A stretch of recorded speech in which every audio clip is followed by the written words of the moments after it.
Welcome back to the Your Illini Nation Kickoff Special, and no Kickoff Special is special without being able to talk with the head man, Bret Bielema, who we're now sitting down with in this recruiting lounge. Take me through this area, what this is, why it's important to Illinois football. You know, this lounge itself is another great reminder for me. Josh Whitman, the foresight he had before I ever came here, he put in place to build the Smith Center here, which has been a building since I got here. We really didn't have a lot of things to brag about, and this building allowed us to do that. This building is a small example of that. This is a recruiting lounge, but we really use it in multiple ways. We use it for a photo shoot. We use it for interviews.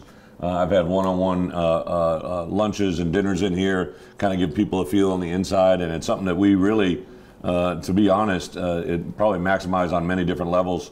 Today it's obviously a setting for our TV show, but it's just it's a building and especially a room that gets used on a daily basis. Year 3 now for you in Champaign. Last year we saw the success that had been talked about, getting to 8 wins. Now it feels like it's about sustaining that. Yeah. Do you feel like that's the case going into 2023? You know what? I get the question, but for us, we were an 8-5 team that started 7-1 and went 1-4, right? So that's how I kind of see it. As you know, I've said multiple times I didn't come here to go 8-5, right? So I think we have started to go on a journey that's put us in a good position. But you know, much like we did the year 1 to go 5-7, we knew we were going to improve on that and to flip that to get to 8-5. But you know, we lost a disappointing bowl game, lost a handful of games by 1 score. Now we won some games by 1 score, so could have gone either way. But I think our guys are feeling the love right now, and from the outside world looking in, there's a lot of expectations that are fun to talk about. But the reality is, you got to earn it every week. You've had success at your previous stops as well, and through the success and failure there, the trials and tribulations there, even just your first 2 years here at Illinois, how have you say that you've learned about that kind of getting to that point and getting that success that you talked about, and just getting to the point where you guys want to be and what you've talked about for so long? I think awareness is so big, right? Like, I'm 53 years old, but I've been a head coach 15 years. I've been in this business 30 years overall, and I think just the awareness of being able to understand things before they happen, being able to insert yourself in conversations that maybe when you were on the younger side or on the lack of experience, you didn't know how to get into those moments. There's so many times, and also for me as a head coach, I realize I learn from the youth, right? Not only the youth in our program for players, but new coaches, new faces, new experiences.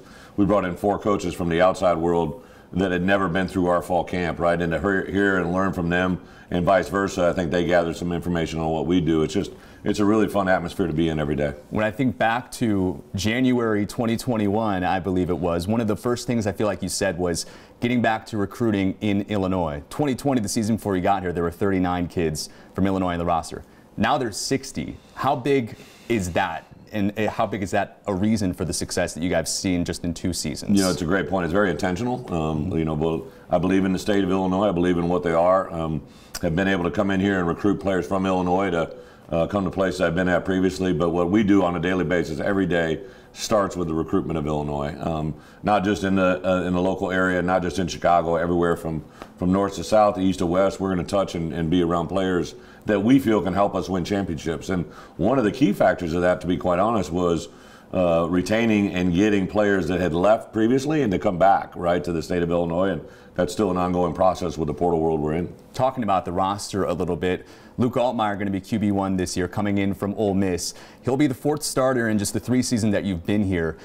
I feel like when we've talked with Barry, when he talks about Luke, that the long-term outlook maybe wasn't as big of a factor as maybe people from the outside think. So I want to get your opinion as well. Do you think about the future with Luke's 3 years of eligibility, or is it just important just get a guy for that season, and maybe people overthink the long term in that regard? I think anytime you're not just a quarterback, when you have a player that is in the beginning stages of his career that starts, you're excited about the longevity of it, but really that isn't driving any decision we've made. We're going to put the best player in the best position to give the other 10 guys to have success. You know, there's a saying in football, right? Everybody thinks that coaches play their favorites. Well, they do. They play the ones that make you best, have that best opportunity to win. So Luke just happens to play quarterback, but when we named him a starter, it was because we believe he gave us a chance to have success with the other 10 guys on the field. And that doesn't change from whoever starts at right guard, whoever starts at left tackle, whoever starts at slot receiver. We're going to put the best guy out there. One of the things I've heard you talk about as well, now shifting to defense, is that creating the Illinois defense, not just a Bret Bielema defense or in the past a Ryan Walters defense, but make it purely Illinois. Now with Aaron Henry in that role, someone you know well, someone that has learned Illinois well in his past 2 seasons. How do you keep that continuity going? And are you showing him tips about what it's like to be a defensive coordinator, or are you just letting his own voice kind of shine through? You know, it's a great question. He really obviously has been around me previously, but he's been with us the first 2 years here.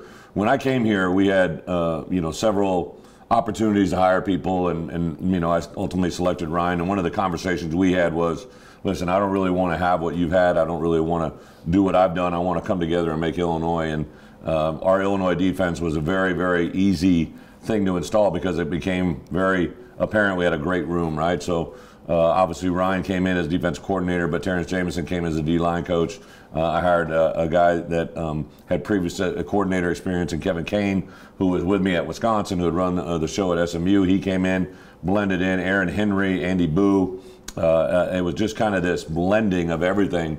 And we weren't good at the beginning, right? I remember coming out of that first year out of the Virginia game and said, hey, we ain't doing this, right? This is not how we're going to play. We made some radical changes to what we did, and that's when we went down to our 3 down and the way we kind of play. And we've just modified and adjusted and eventually got to where we are. And as much as there'll be carryover from last year to this year, there'll also be a lot of change that will kind of unfold on a game-by-game basis. Speaking of coaches as well, a couple of different positional coaches this year, and it seems like they all have different backgrounds. Thad has been here at Illinois before, where Charlie is coming from the NFL, and Antonio has not been a position coach at the college level before.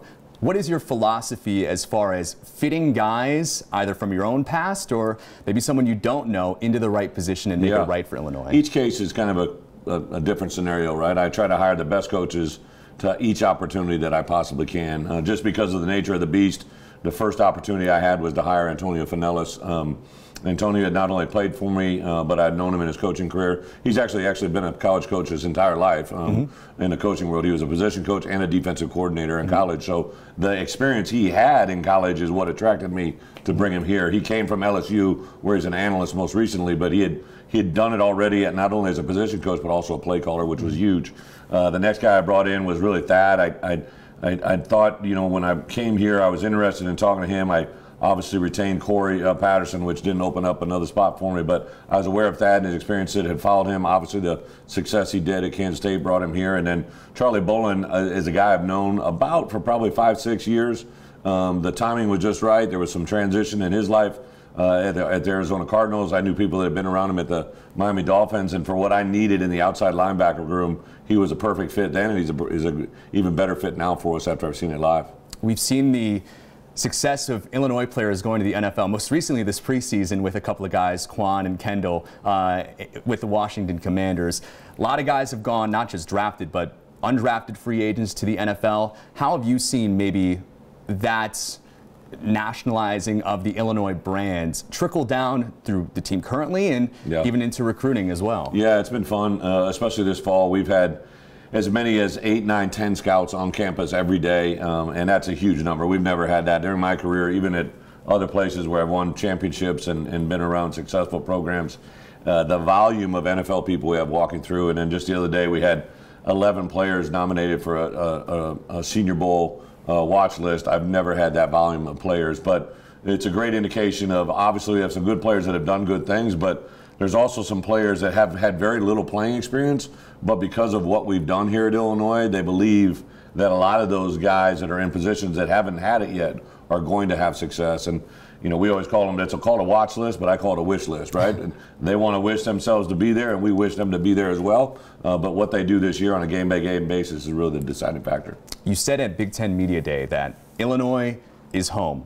What about the program? What about the place that either you saw from the outside and that you've learned just in the time being here makes you think that and gets you excited about maybe where this program can be as well? I joke about it, but I mean it, right? I was born at Illini Hospital. It doesn't get any more Illini than that, right?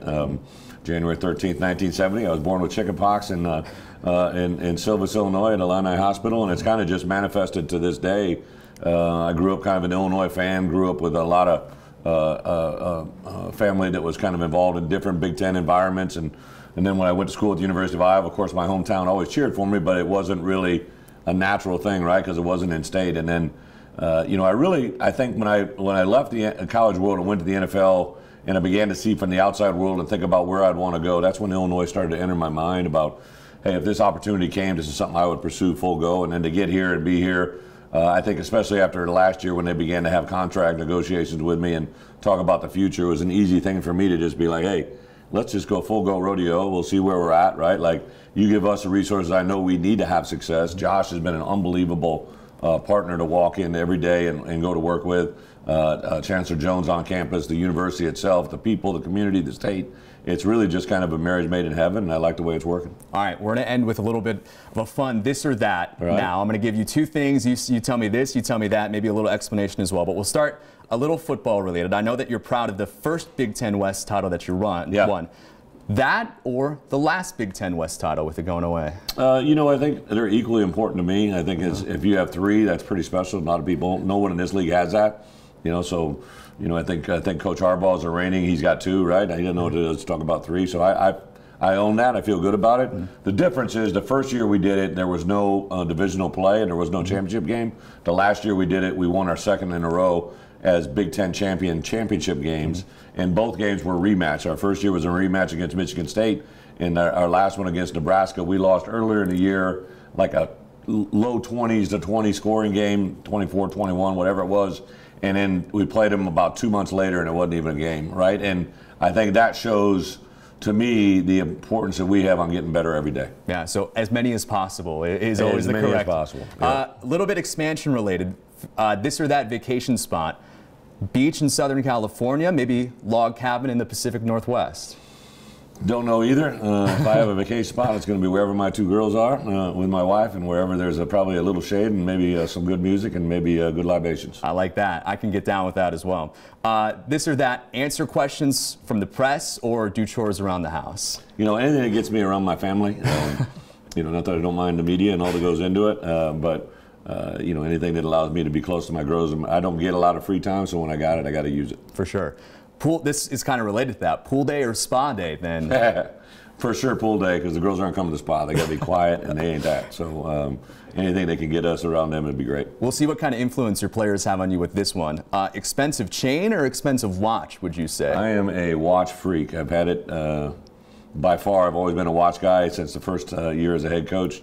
My first bowl game I ever won, my first bowl check, I bought my first Rolex, and I've kind of been going ever since. Well, tell me about this one then. What do you have here? This is a watch that my wife bought me. When we first crossed paths, I walked by a jewelry store and I saw a black-faced Breitling watch that I made a comment about. We never really ever talked about it, and 3 years later on my wedding day, it showed up in a gift box for me, right? So she literally had listened to me from the first night that we ever crossed paths to the day that we got married, and I think that always has a special memory in my heart. Just a small follow-up. How many do you have then, watches? Watches, I probably got, well, I keep all my bowl watches, so that's a pretty big number, but my personal watches that I buy, you know, I probably got a half a dozen at any given time because I got a little watch winder that has 6 spots, and I can't go more than that. We had 2, then we went to 4, and now we got to 6, so we're kind of staying in that wheelhouse. All right, let's wrap up with this. I know that you tell your guys to watch college football, be college football fans. It's related to the Big Ten going to CBS this year. CBS college football theme, the Open, versus any other college football theme, this or that? You know, I'm a purist, right? So I grew up, you know, living in a home where there was only one TV, right? And in 1975, probably when I started changing channels, there were no remotes and there were no other stations. It was ABC, CBS, and NBC. And Monday Night Football is what I always remember, right? So the Monday Night Football theme always stays in my mind. You know, I used to sit and watch it with my dad and my brothers, and that's probably a football theme I can never get out of my head. I can't blame you for that, Bret. I appreciate it. Absolutely. Thank you. Thank you.